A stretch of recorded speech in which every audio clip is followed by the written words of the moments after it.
Hello mga ka-J-Vlog, welcome ulit sa panibagong video at sa video na to, i-review natin itong bagong labas na entry-level smartphone ni Xiaomi, ang Xiaomi Redmi 12. Maganda kaya to? Tara mga ka-J-Vlog, check natin.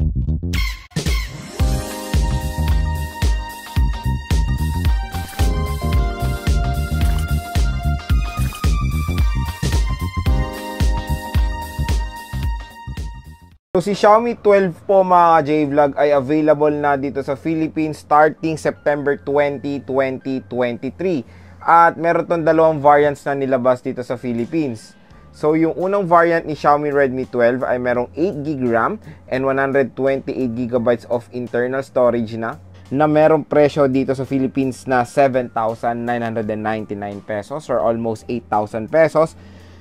Pero ang maganda dito mga ka-J-Vlog, meron pong early bird price si Xiaomi dito sa Redmi 12. Makukuha nyo na lang to sa halagang 6,999 pesos or almost 7,000 pesos na lang ito sa official global store ni Xiaomi sa Lazada starting September 20 to 29, 2023.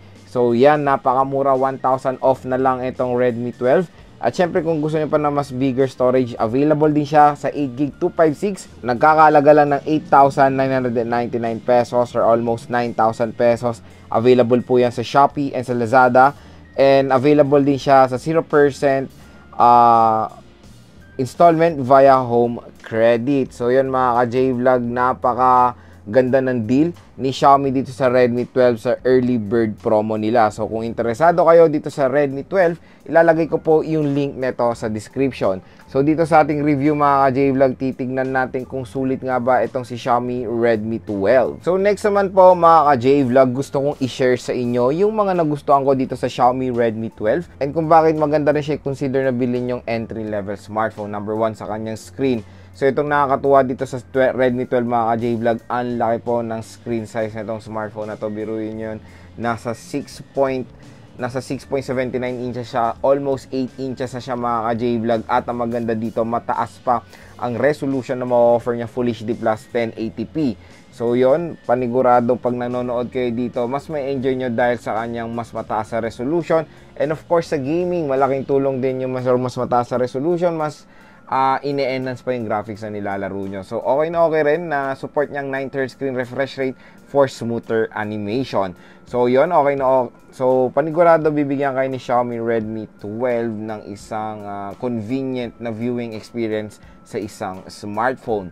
Number 2, sa kanyang RAM at internal storage. So ito yung nakakatuwa sa Redmi 12 Usually kasi mga ka-J-Vlog, yung 8GB 128, yung mga ganito matataas sa variant, 8GB 256, nakikita natin yan sa Note series ng Redmi. So nakakatuwa kahit na dito sa number series nila, the Redmi 12 nag-offer na rin po ng 8GB 256GB. So ito yung unang ma-attract yung mga consumers dito sa Redmi 12 dahil 256GB na rin ang ma-offer nila sa ganitong presyo na almost 9,000 pesos. So yun, nakakaramdam din si Xiaomi na medyo maliit na talaga ang 64GB ngayon. Buti na lang wala ng base variant na 64GB. It's about time na minimum na storage na talaga ngayon 2023 onwards is nasa 128GB na po mga ka-J-Vlog kasi napakaliit na po ng 64GB ngayon 2023 dahil ang lalaki na ng available, dahil ang lalaki na ng required storage when it comes sa mga applications and of course sa mga games. And pag nagte-take kayo ng mga photos, malaki na rin yung mga required storage niyan. So okay na yung minimum dito is 128GB and yung 8GB of RAM mga ka-J-Vlog, nakakatuwa kahit sa base variant 8GB din ang ma-offer na minimum ni Xiaomi Redmi 12. So yun, panigurado pag maglalaro kayo dito and multitasking, social media, paniguradong very smooth naman dito sa Xiaomi Redmi 12. Number 3 sa kanyang glass box. So nakakatuwa na binabalik ni Xiaomi yung before, yung old school nila kasi sa mga Note series nila before, I think sa Note 7 or Note 8, glass yung ginagamit nila doon. Hindi ako sure pero meron Note series na glass ang back cover. So nakakatuwa dito sa number series, binalik nila yung glass na back cover dito sa Xiaomi Redmi 12. So mas premium looking itong smartphone na to be honest mga ka-J-Vlog. Mukha siyang mid-range smartphone. Ang ganda ng pagkagawa, build quality and overall ay very pulido kumbaga dito sa Redmi 12. So yon, alam nyo naman yung glass back ay usually nakikita natin yan sa mid-range and sa flagship. karamihan ng mga entry-level smartphone mga ka-J-Vlog ay gawa sa plastic or minsan polycarbonate material. So mas magandang glass, mas premium siyang tignan. At ang pinakala sa camera. So ito, bihira na rin natin ito nakikita sa mga smartphones today, lalo na sa mga entry-level 5G and sa mga higher entry-level. Ili-eliminate talaga nilang ultra-wide camera, to be honest mga ka-J-Vlog. Buti na lang sa Redmi 12, hindi yan tinanggal ni Xiaomi, biruin yon.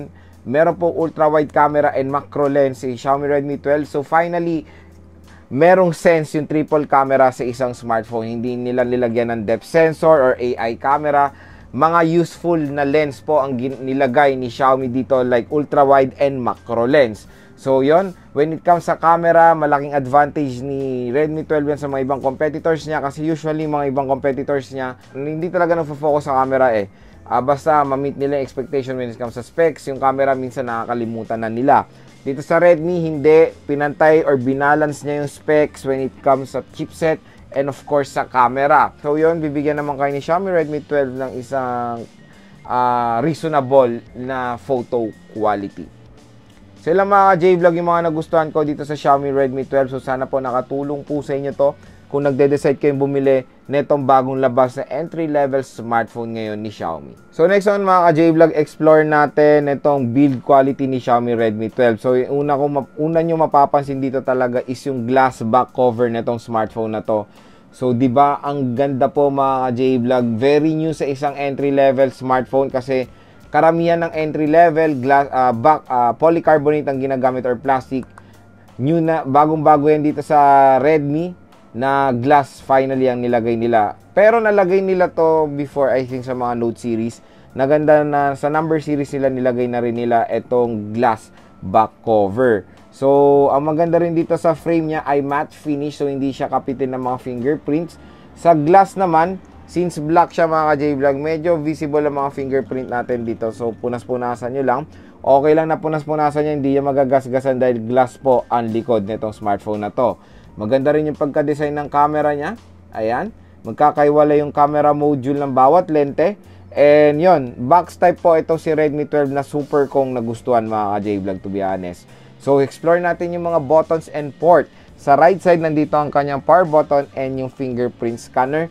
Tapos sa taas is the volume rocker. Sa taas, yun, may IR blaster pa rin ang Redmi 12 with 3.5mm headphone jack. Meron siyang mic, meron siyang SIM card tray. Meron tayong microphone sa baba, USB Type-C port and a speaker grill. So single speaker lang po itong si Xiaomi Redmi 12. And ang maganda rin dito sa smartphone na to, naka punch hole display na si Xiaomi Redmi 12.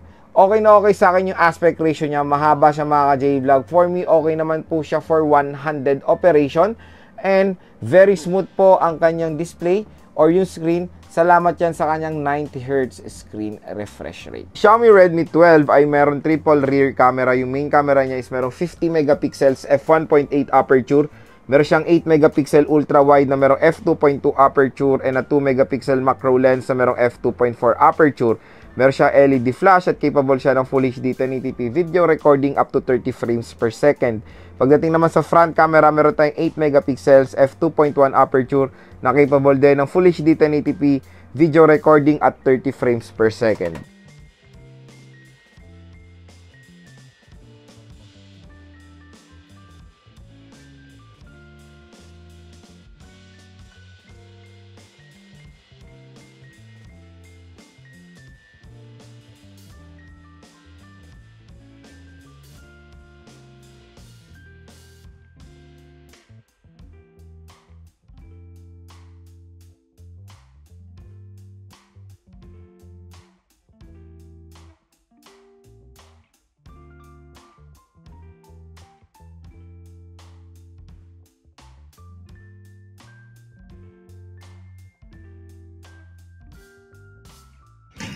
So video sample rear camera of the Xiaomi Redmi 12. So ang pinaka-max na resolution niya is Full HD 1080p at 30 frames per second pala. So ayan siya.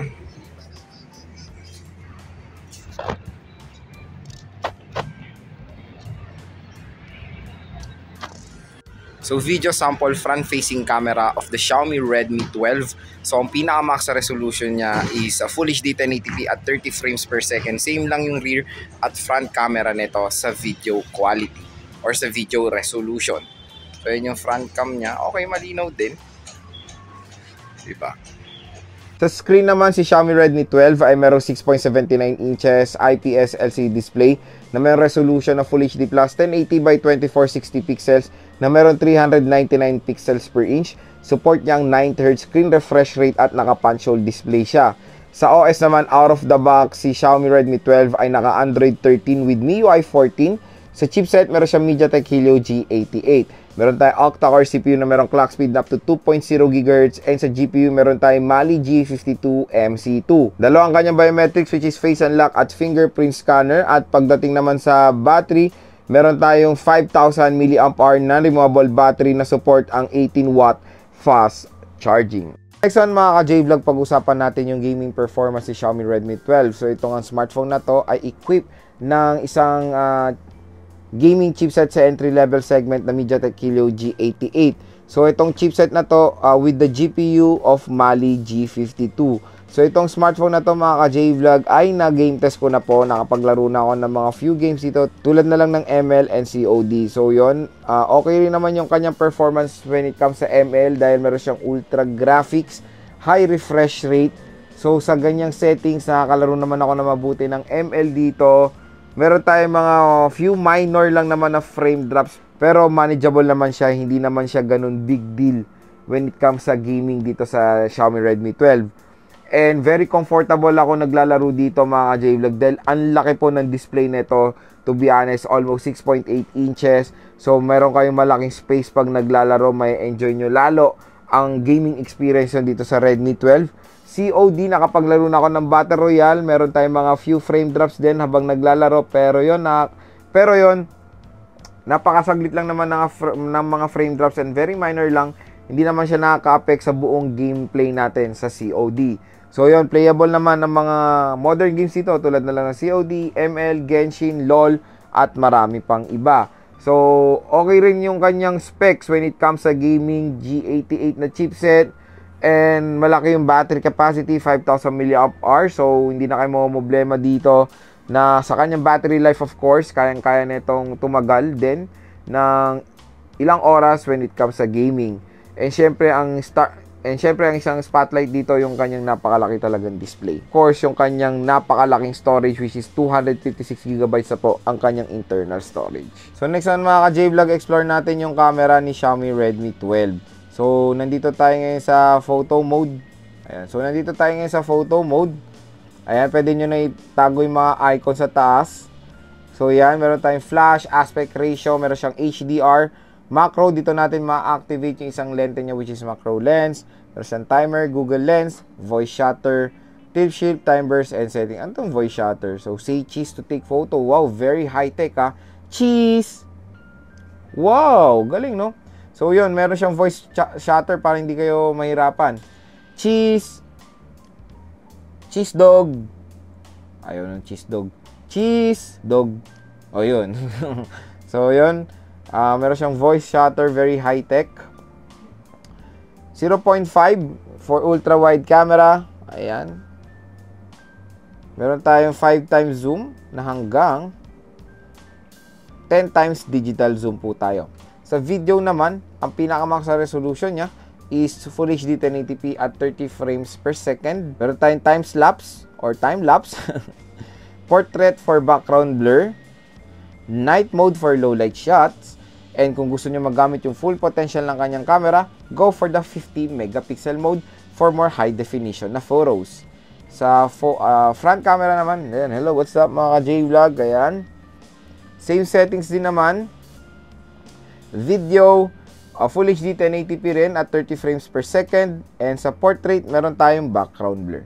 So ilang mga ka-J-Vlog yung camera app ni Xiaomi Redmi 12. Very simple lang. So speaker test tayo dito sa Xiaomi Redmi 12. Gagamit tayo ng sound level meter. So start tayo. Kabayo yan! Gumagalaw yan!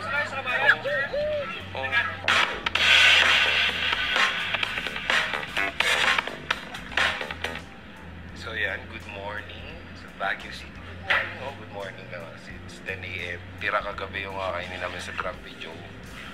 Yan yung seafood pasta. Seafood pesto pasta. Tapos buffalo wings, Pep.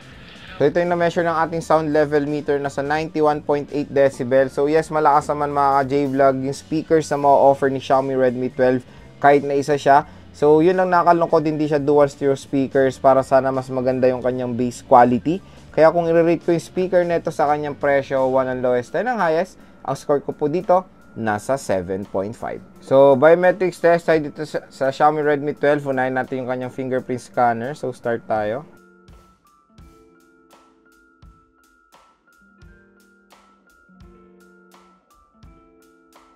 So pagdating sa kanyang fingerprint scanner, fast and accurate naman. Next is face unlock.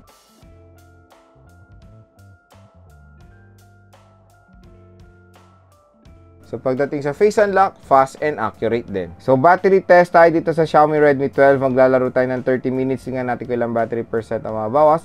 So first na lalaruin natin is ML at itong ating settings. HD mode naka-on, refresh rate high, graphics ultra, naka-on ang outline at shadow. At naka-full download na ang resources dito. So start tayo sa battery test. Start tayo sa battery percent na 36%. 30 minutes. Initiate retreat. Okay. Rampage. First blood.